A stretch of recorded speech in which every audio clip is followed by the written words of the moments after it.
Oh, yeah, Those and the guys, toughest thing to do, yeah, I think the let me tell toughest you. thing to do is get the girls in there, don't you?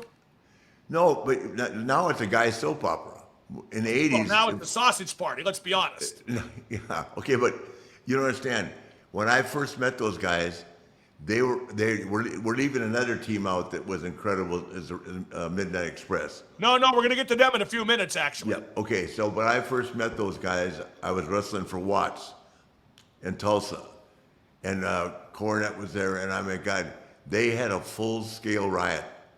That Tulsa territory or that Mid South area was a tough area.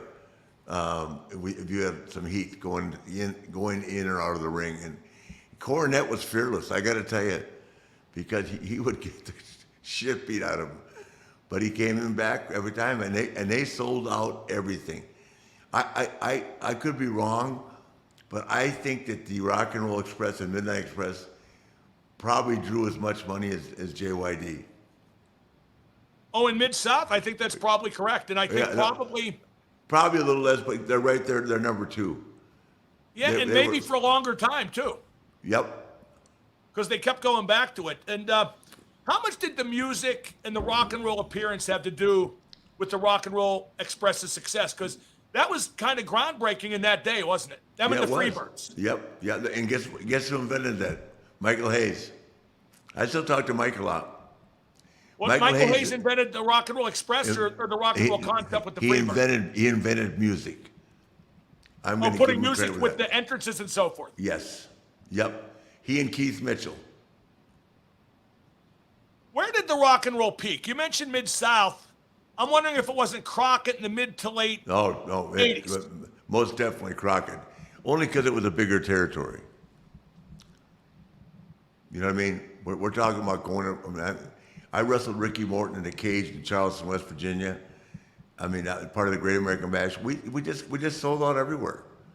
And the next night I wrestled Ronnie Garvin. The next night I'd wrestle Dusty. The next night I'd wrestle Sting or Lou or Nikita. I mean, we had a hell of a crew back then. And I'll say it. I've been saying it for 30 years. If we had just stayed east of Chicago, we would still be in business. I agree. I totally agree. We were went killing too far, too fast. We were killing in Baltimore. We were selling out the Civic Center in Philadelphia. We sold out everywhere in the South, and the South was becoming bigger. By that I mean we went from Richmond to Baltimore to Philly. I mean, sold out everywhere.